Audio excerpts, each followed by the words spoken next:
Lost in the romance, fantasy, and some would say mystery and myth of Christmas is the concept of elves. Today, most people think of Santa's helpers, often in the form of little people in the North Pole, busily making toys for good children around the world. However, elves in this sense are a relatively new invention, originating from the 19th century imagination when the modern figure of Santa Claus was developed in America. The origins of elves lie deep in ancient mythology. For one, ending up as Christmassy little creatures is a little bizarre when considered these creatures once stood side by side with Norse gods and took the blame for inexplicable illnesses in medieval Europe. And then there are elves with ancient pedigrees in Scandinavian folklore who are downright naughty, if not outright evil and nasty. But wherever they may come from, elves have stood the test of time, playing modern-day roles in J.R.R. Tolkien's Lord of the Rings series, as well as acting as Santa's spy agents. So here's how these little people have evolved.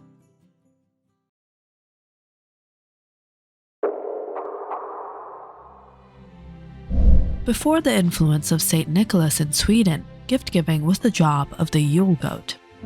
However, by 1891, the saint had become so well known that it could no longer be excluded from the festival. He merged with the tomte, a supernatural farm guardian closely related Dobby or Hob. Tomte, or Nisse, is a creature from Norse mythology that is closely associated with the winter solstice and the Christmas season. Tomte means homestead man.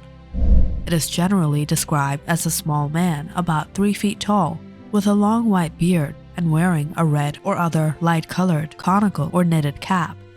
Their appearance is more similar to our modern-day garden gnomes. In Swedish and Danish folklore, this creature is a solitary creature who lives in pantries and barns and tends to be mischievous. However, they are also very hardworking and are responsible for the protection and welfare of the farm, especially the livestock. The Nisse, or tomte, is a very well-known creature in Scandinavian folklore and became even more popular with the romanticization and collection of folklore in the 19th century. As already mentioned, in the Nordic folklore traditions associated with Christmas, the tomte is often accompanied with the Yule goat, Julebakken. The pair appeared on Christmas Eve, knocking on doors and handing out presents. The Nisse also delivered gifts at the door, but were more commonly seen with the pig, another popular Christmas symbol in Scandinavia. It is customary to leave out a bowl of porridge with butter in gratitude for the services rendered by the creature. Then, in the 1840s, the farm Nisse became the bearer of Christmas presents in Denmark and was then called Julenisse.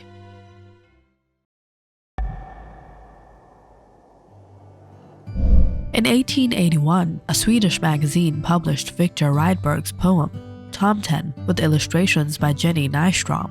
She took a traditional Swedish folk character and transformed it into a friendly, white-bearded, red-hatted figure who has been associated with Christmas ever since.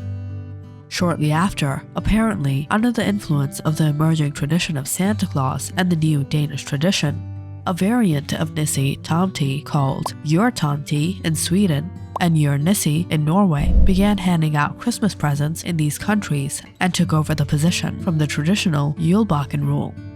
Today, the Nisse Tomte is depicted on Scandinavian Christmas cards, calendars, home and garden decorations with horses and cats, riding goats and riding goat-drawn sleighs.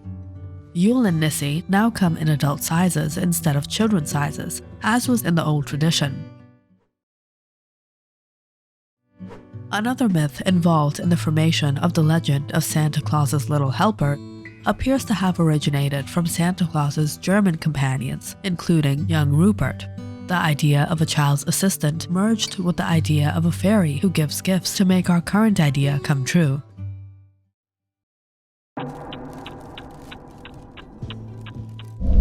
Germans also believed in dwarves and little sprites called kobolds.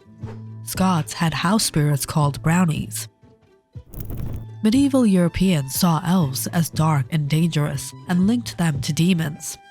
In the Old English Beowulf, which dates to sometime between 700 and 1000 Elves get a mention as an evil race that descended from Cain, the biblical son of Adam and Eve who murdered his brother. Of Cain awoke all that woeful breed, Ettins and elves and evil spirits, as well as the giants that warred with God. These religious references reveal the clash and meddling of folk beliefs and new religion as Christianity crept into Europe. In different tales at different times, elves alternated between good and bad. Elves, known as Alp in German, could cause nightmares, perhaps similar to other mythologies surrounding the scary experience of sleep paralysis. Nevertheless, elves were probably still considered human-sized rather than diminutive. By William Shakespeare's day, elves lost many of their malevolent undertones. Shakespeare's A Midsummer Night's Dream, written in the 1590s, included the elf-like figure Puck, who acted as a joker or trickster. Have you heard of the High Elves?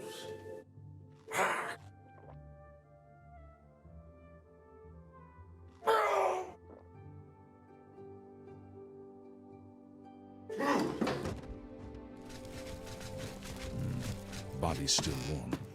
Looks like there's a killer about.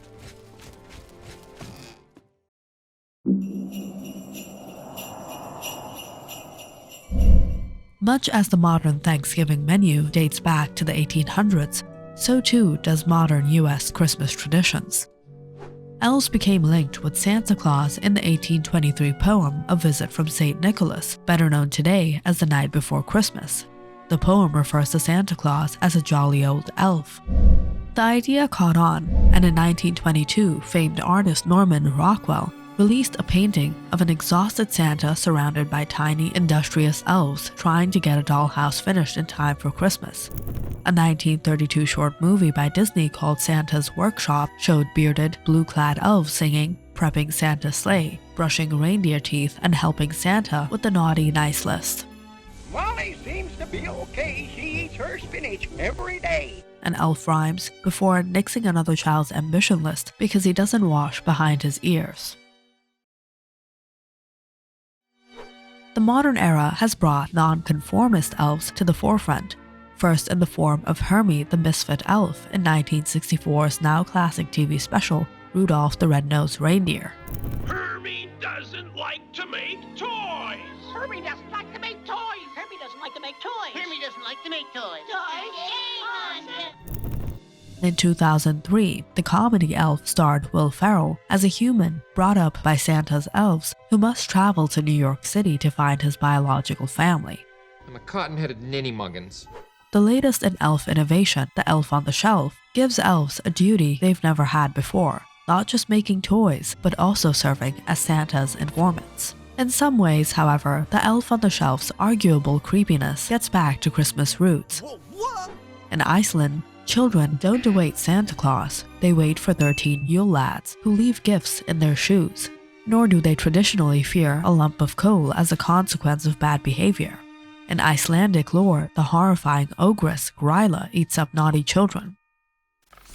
We had to hire a new voice actor just to let you know that if you found yourself interested in Gryla, then you should check out this video from our channel on the urban legends of the monsters of Christmas. You will definitely be intrigued by it. Back to the video. Icelanders' beliefs about elves are closer to the concept seen in ancient tales. Elves over the years have come in good and bad varieties, often competing with or warring with each other. Once the idea of a jolly Santa caught on, so did his workshop working elves. So today, whether you've been naughty or nice, somewhere an elf is involved in gifting you with presents or a lump of coal. What do you think? Comment down in the section below and don't forget to like and subscribe.